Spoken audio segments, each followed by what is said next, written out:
Hello दोस्तों, स्वागत है आपका अपने चैनल एनिमेटेड कॉन्वर्सेशंस में। मैं हूँ अंकिता और मैं हूँ अंकुश। और आज हम जानेंगे जगन्नाथपुरी टेम्पल के मिस्ट्री के बारे में। उड़ीसा राज्य का पुरी शहर एक अनोखी कहानी के लिए मशहूर है। ये एक ऐसी कहानी है जिसे साइंस भी आज तक समझ नहीं पाया। यहाँ कोई साउंड एनर्जी काम नहीं करती है। यहाँ हवा उल्टे दिशा में फ्लो करती है। हिंदू धर्म में 4 धाम यात्रा की मान्यता है: बद्रीनाथ धाम, द्वारका धाम, रामेश्वर धाम और जगन्नाथपुरी धाम। आज हम बात कर रहे हैं जगन्नाथपुरी के बारे में। जगन्नाथपुरी मंदिर की मूर्तियां किसी पत्थर या मेटल से नहीं बनाई गई हैं, बल्कि इसे लकड़ी से बनाया गया है। कहा जाता है कि जब भगवान श्री कृष्ण जंगल में पीपल के पेड़ के नीचे आराम कर रहे थे, तब जारा नाम का एक शिकारी हिरण का शिकार कर रहा था।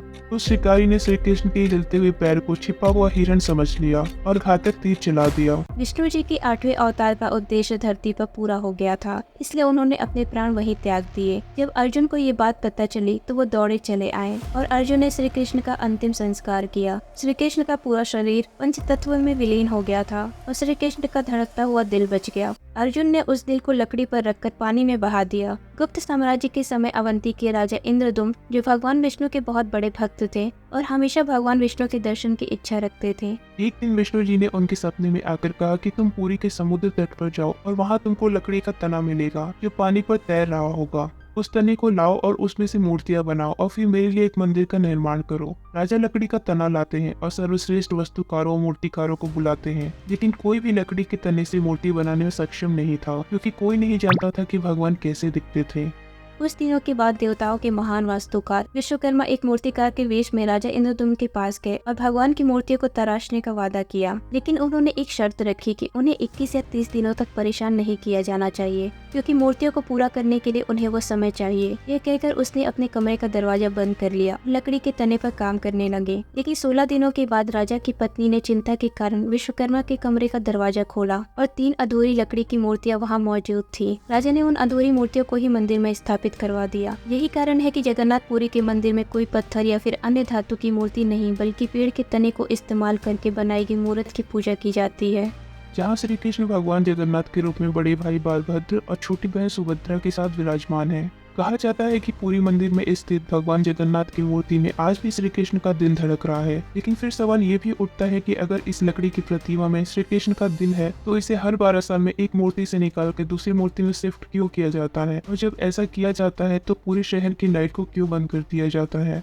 ये कोई मामूली दिल नहीं है, इसे ब्रह्म पदार्थ कहा जाता है, जो मेटल से बना है। जब इस पर लाइट पड़ती है तो ये एनर्जी को रिलीज करता है। इसकी वजह से लकड़ी की जो मूर्तियां हैं, जहाँ पर हार्ट को रखा जाता है, वो खराब हो जाती हैं। इसलिए हर 12 साल में इसे एक प्रतिमा से निकालकर दूसरी प्रतिमा में लगाया जाता है। पूरे शहर में लाइट बंद कर दी जाती है ताकि इसे कोई देख ना पाए, और जो ये काम करता है उसकी आंखों पर पट्टी और हाथों में मोटे ग्लव्स पहनाए जाते हैं। और ऐसा कहा जाता है कि अगर गलती से किसी ने भी इसे देख लिया तो वो अपने शरीर को त्याग कर बैठेगा।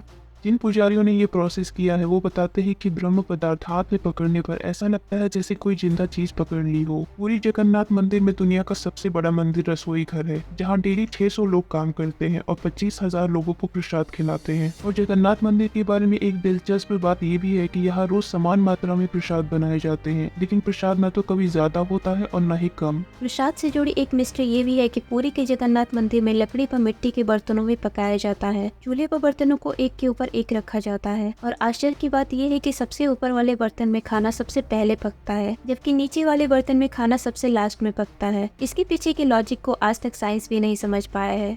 जगन्नाथ धाम के ऊपर का झंडा अच्छी तरह से हमेशा हवा की विपरीत दिशा में लहराता है। अगर आप मंदिर के बाहर हैं तो आपको ऐसा महसूस होगा कि हवा पूर्व से पश्चिम की ओर बह रही है, लेकिन आप जैसे ही मंदिर के अंदर जाते हैं आपको महसूस होगा हवा पश्चिम से पूर्व की ओर चल रही है। इस झंडे के बारे में एक और रहस्य है, इसे रोज बदलना पड़ता है, इसलिए मंदिर के पुजारी 214 फीट ऊपर लगे इस झंडे को बदलते हैं। और कहा जाता है कि अगर झंडे को रोज नहीं बदला गया तो मंदिर 18 सालों के लिए बंद हो जाएगा। मंदिर के ऊपर जो सुदर्शन चक्र है, उसकी स्थिति इंजीनियरिंग रहस्य है। आपकी स्थिति चाहे जो भी हो, आप पाएंगे कि सुदर्शन चक्र आपकी ओर है। एक और मिस्ट्री जो कि बहुत आश्चर्य कर देने वाली है, मंदिर के आसपास कभी भी कोई पक्षी नहीं उड़ता। ये एक नेचुरल नो फ्लाई जोन है। सिंहद्वारम समुद्र तट के सामने स्थित मंदिर का मुख्य प्रवेश द्वार है। इस मंदिर को ऐसे डिजाइन किया गया है कि यहाँ साउंड एनर्जी काम नहीं करती। मंदिर के सामने समुद्र है, जिसकी लहरों की आवाज मंदिर के बाहर सुनाई देती है, लेकिन आप जैसे ही मंदिर में एंटर करते हैं तो ऐसा लगता है आसपास कोई समुद्र नहीं है, कोई लहरों की आवाज नहीं सुनाई देती। बस जो लोग मंदिर के अंदर हैं, आप उन्हीं को सुन सकते हैं। जगन्नाथ जो कि लॉर्ड ऑफ द यूनिवर्स हैं, उनके दर्शन के लिए लाखों श्रद्धालु आते हैं, लेकिन इस मंदिर में केवल हिंदुओं को दर्शन करने की परमिशन है। किसी भी दूसरे धर्म के लोगों को दर्शन बाहर से ही करवाया जाता है। हर साल पुरी में जगन्नाथ जी की रथ यात्रा निकाली जाती है। जगन्नाथपुरी में 9 दिन की रथ यात्रा भगवान जगन्नाथ, बालभद्र, देवी सुभद्रा की प्रतिमाओं की जगह से इन्हीं उनके मंदिर के बाहर गुंडीचा मंदिर तक ले जाने का फेस्टिवल है। ये यात्रा हर साल आषाढ़ महीने में होती है और लोग इन देवी देवताओं के दर्शन के लिए भारी संख्याओं में यात्रा में आते हैं। ये त्योहार भारतीय संस्कृति में एक महत्वपूर्ण धार्मिक उत्सव है। अगर ये वीडियो आपको अच्छी लगी हो तो इसे लाइक, शेयर और सब्सक्राइब करना ना भूलें। मिलते हैं आपसे नेक्स्ट एपिसोड में। तब तक आप अपना ख्याल रखिए और मुस्कुराते रहिए। Thank you for watching.